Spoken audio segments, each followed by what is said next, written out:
Maximum limit നിങ്ങൾ കൊടുക്കുന്നത്? Maximum നമുക്ക് എത്ര വേണമെങ്കിലും കൊടുക്കാം, പക്ഷെ സ്മോൾ ആയിട്ട് കൊടുക്കുന്നതാണ് ഞങ്ങൾക്ക് ബെനിഫിറ്റ് ആയിട്ടുള്ളത്. സ്മോൾ അമൗണ്ട്സ് ആയിട്ട് കൊടുക്കുന്നതാണ് ഞങ്ങൾക്ക് ഒരു ഡിപ്പെൻഡബിൾ, ഞങ്ങൾക്ക് കുറച്ച് കസ്റ്റമർ ബേസ് ഉണ്ടാവും. മാക്സിമം 1 lakh 2 lakhs ഒക്കെ കൊടുക്കാം. പക്ഷേ കൂടുതൽ ഞങ്ങൾ ബേസ് ഡെവലപ്പ് ചെയ്യാൻ വേണ്ടിയിട്ട് സ്മോൾ അമൗണ്ട്സ് കൊടുക്കാം. അപ്പം ഞങ്ങൾക്ക് അത് സേഫാണ്. കുറച്ച് 10,000 20 50 അങ്ങനെയൊക്കെ. ഈ ഷോപ്സ് ഒക്കെ ഈ നോർമലി റെഗുലർ സെല്ലിംഗ് ഷോപ്സ് ഒക്കെ ഉണ്ടല്ലോ, മീൻസ് അവരൊക്കെയാണ് ഈ എന്താ പറയാ ഒരു റൊട്ടേഷന് വാങ്ങിക്കുന്നതായിരിക്കും ഫിനാൻസ് ഒക്കെ. ബിക്കോസ് അവർക്ക് എപ്പോഴാ അവര് പൈസ വരുന്നവരെ അവർക്ക് വെയിറ്റ് ചെയ്യാൻ പറ്റില്ല ഗൂഡ്സ് പർച്ചേസ് ചെയ്യാൻ. അപ്പോൾ ഷോപ്സിലൊക്കെ എന്ത് രീതിയിലുള്ള പെർസെന്റേജ് ആണ് മേടിക്കേണ്ടത് നിങ്ങൾ? ഞങ്ങൾക്കിപ്പോ മണി ലെൻഡിംഗിൽ അലോ ചെയ്തിട്ടുള്ളത് 16% ആണ്. 16%. ആ പെർസെന്റേജ് ഞങ്ങൾക്ക് കൊടുക്കാൻ പറ്റില്ല. എത്ര ഡ്യൂറേഷൻ കൊടുക്കുക മന്ത്സ്? ഡ്യൂറേഷൻ എത്ര വേണമെങ്കിൽ ആവാം. ഫസ്റ്റ് ബേസിക്കലി ഞങ്ങൾ 100 ഡേയ്സിന് കൊടുക്കും. പിന്നെ അതാണ് ഞാൻ പറഞ്ഞത്, സപ്പോസ് അവർക്ക് ആ 100 ഡേയ്സിൻ്റെ ഉള്ളിൽ ക്ലിയർ ചെയ്യാൻ പറ്റില്ലെങ്കിൽ വി വിൽ എക്സ്റ്റെൻഡ് ഇറ്റ്. അപ്പോൾ നമുക്ക് അത് എക്സ്റ്റെൻഡ് ചെയ്യാൻ പറ്റും ആ ബാലൻസ് എമൗണ്ട്. ഇപ്പോൾ നോർമലി നമ്മൾ ഫിനാൻസ് കമ്പനീസ് ഒക്കെ നോക്കുന്നുണ്ട്. ഒത്തിരി ഫിനാൻസ് കമ്പനി സ്റ്റാർട്ട് ചെയ്ത് പിന്നീട് ചിറ്റ് ഫിനാൻസ് തുടങ്ങും. അപ്പോൾ അങ്ങനത്തെ കമ്പനികൾ നമുക്ക് ഒത്തിരി ബാഡ് എക്സ്പീരിയൻസ് ഉണ്ട് നമ്മുടെ സൊസൈറ്റിയിൽ.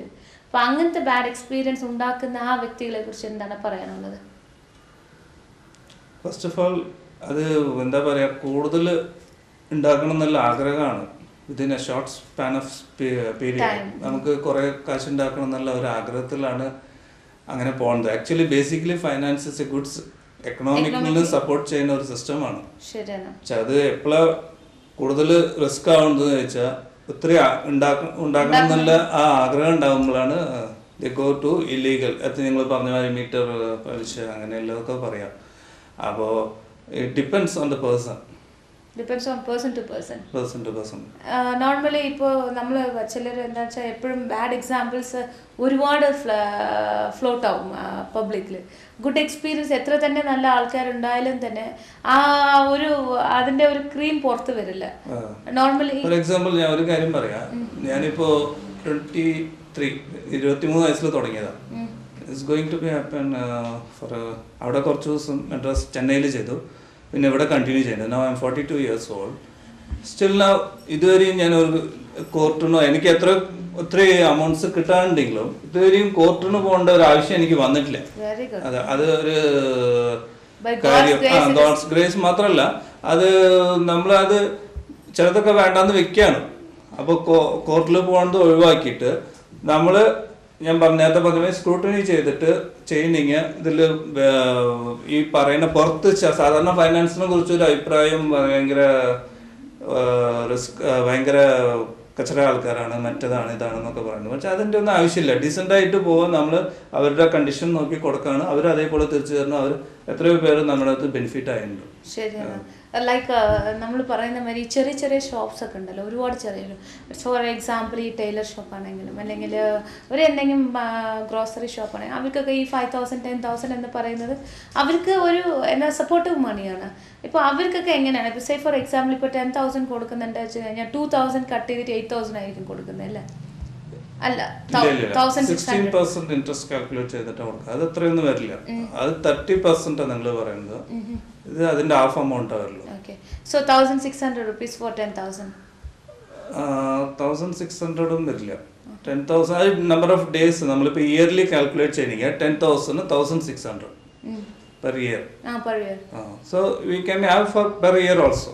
ഒരു വർഷത്തിന് നമ്മൾ കണക്ക് കൂട്ടി ആദ്യം ഫുൾ എമൗണ്ട് കൊടുക്കണം, പിന്നെ അവർ അതിന്റെ ഇൻട്രസ്റ്റ് അടയ്ക്കും.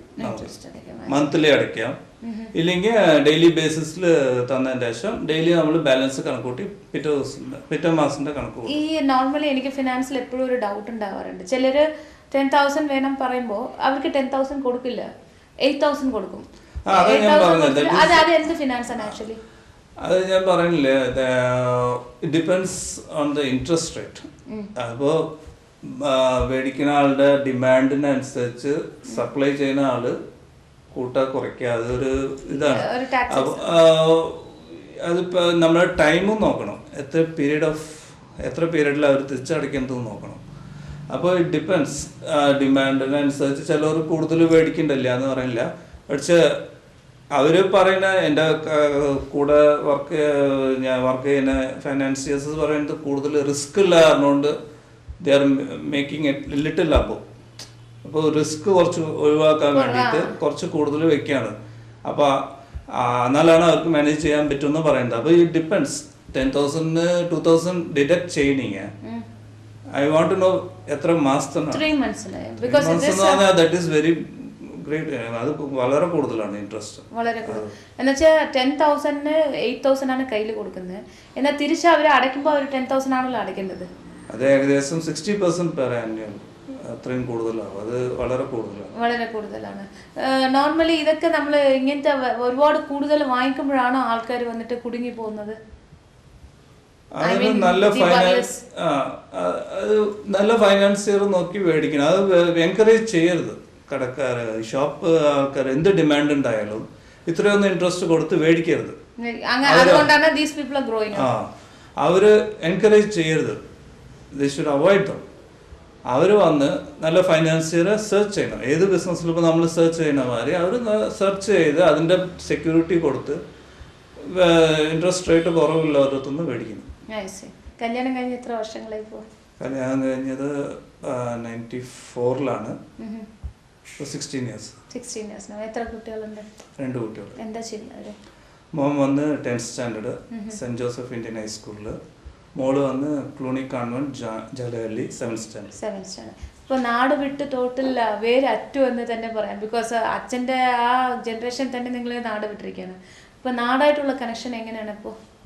നാടായിട്ടുള്ള കണക്ഷൻ എന്ന് പറഞ്ഞാൽ റിലേഷൻസിന്റെ മാരേജും ഫങ്ഷൻസിനൊക്കെ പോവാറുണ്ട്. പിന്നെ ഇപ്പൊ ബേസിക്കായിട്ട് ഞങ്ങൾക്ക് അവിടെ വീടൊന്നും ഇല്ല. നാട്ടിലൊരു സ്ഥലം മേടിക്കണം എന്നൊക്കെ ആഗ്രഹമുണ്ട്.